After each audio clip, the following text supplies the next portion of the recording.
এবার দেখাবো, প্রত্যেকেই চান যে মাথার উপর একটা ছাদ থাকুক, কিন্তু ছবিটা দেখুন।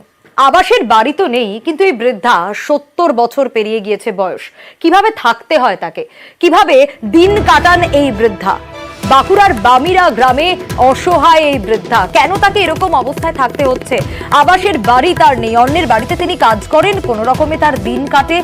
মাথা গোজার ঠাঁই থাকা আর না থাকা এই ছবিটাতেই বোঝাচ্ছে যে প্রায় সমান। ঘরের উপরে যে খড়ের ছাউনি তাও নষ্ট হয়ে গিয়েছে। কিন্তু কেন আবাসের বাড়ি নেই, কি অভিযোগ এই বৃদ্ধার, কি বলছেন তিনি, চলুন শোনাই। সরকার থেকে ঘর পেয়েছেন? না, পাই নাই, দেয় নাই, কিচ্ছু দেয় নাই সরকারে। ওই 1000 টাকাটি দেয়, কোন রকম খায়, আর ওই 5 কেজি চাল দেয়। কোথাও আমি যাই না, কোথায় খাই। বলছি যে ঘর এসে গেছে, ছেলে পিসি তোমার ঘর এসে গেছে। কই ঘর দিচ্ছে, কই ঘর চাইছি, দিচ্ছে ঘর। দেবব্রতর কাছে যাব। দেবব্রত, ত্রিপল দিয়ে কোন রকমে বৃষ্টির জল আটকানোর চেষ্টা, বর্ষায় মাটির দেওয়াল নড়বড়ে, খোলা আকাশের নিচে রান্না, কিন্তু এই অবস্থায় আবাসের বাড়ি কেন পেলেন না এতদিন এই বৃদ্ধা?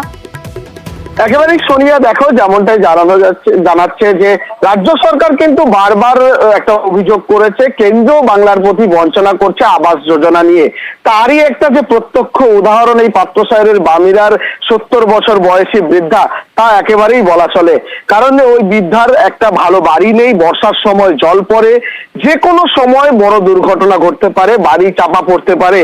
এমতো পরিস্থিতিতে কিন্তু বারংবার তিনি প্রশাসনের দ্বারস্থ হয়েছেন, কারোর কাছে কোনো সদুত্তর নেই কবে এই বাড়ি করে দেবে। অগত্যার গতি তিনি জীবনকে ঝুঁকি নিয়েই এইভাবে দিন কাটাচ্ছে। 40 থেকে 45 বছর আগে তার স্বামী মারা গেছে, 20 বছর আগে মেয়ের বিয়ে হয়েছে। এখন তিনি একাই থাকেন, তার রোজগার মাত্র রাজ্য সরকারের দেওয়া 1000 টাকা আর রেশনের 5 কিলো চাল, এটা নিয়েই কিন্তু তিনি সংসার চালান। এমতো পরিস্থিতিতে তিনি বারংবার দাবি করছেন যাতে সরকার, যে কোনো সরকারি হোক, যাতে তার ঘর করে দেয়, একটু আবাস যোজনা দেয়। সরকার চাল দিচ্ছে, 1000 টাকা দিচ্ছে, কিন্তু তার থাকার জন্য, আশ্রয়ের জন্য মাথার ওপর ছাদ নেই। চারিদিকে মাটির দেওয়াল, ওপরে খড়ের চালা, সেখান দিয়ে জল পড়ে। কোনো মতো জল আটকানোর জন্য ছেঁড়া ত্রিপল এখন তার সহায় সম্বল হয়ে উঠেছে। এমতো পরিস্থিতিতে সরকার যদি তাদের দিকে না তাকায়, তবে কিন্তু তিনি ব্যাপক সমস্যায় পড়বেন।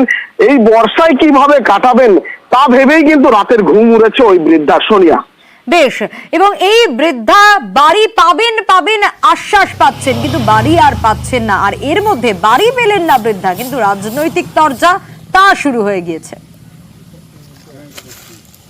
বাড়ি পাইনি, তার জন্য প্রথম দায়ী করব নরেন্দ্র মোদী। দেশের যশস্বী প্রধানমন্ত্রী মোদীজি ঘোষণা করেছিলেন সবার ছাদের ব্যবস্থা, আর এই তৃণমূল কংগ্রেস এই ধরনের গরিব মানুষদের বাড়ি না দিয়ে সেই টাকাগুলো চুরি করে আত্মসাৎ করেছে। আর এরা গিয়ে বাজার গরম করার জন্য, সস্তার রাজনীতি করার জন্য, মানুষকে ভুল বোঝানোর জন্য এরা বলছে কেন্দ্রীয় সরকার টাকা দিচ্ছে না, কেন্দ্রীয় সরকার বাড়ির টাকা দিচ্ছে না, কেন্দ্রীয় সরকার বঞ্চনা করছে। কেন্দ্রীয় সরকারের টাকাগুলো এরা এই লুটপাট করে এইরকম বহু মানুষকে অসহায় করে দিয়েছে। ধিক্কার জানাই এই তৃণমূল কংগ্রেসকে।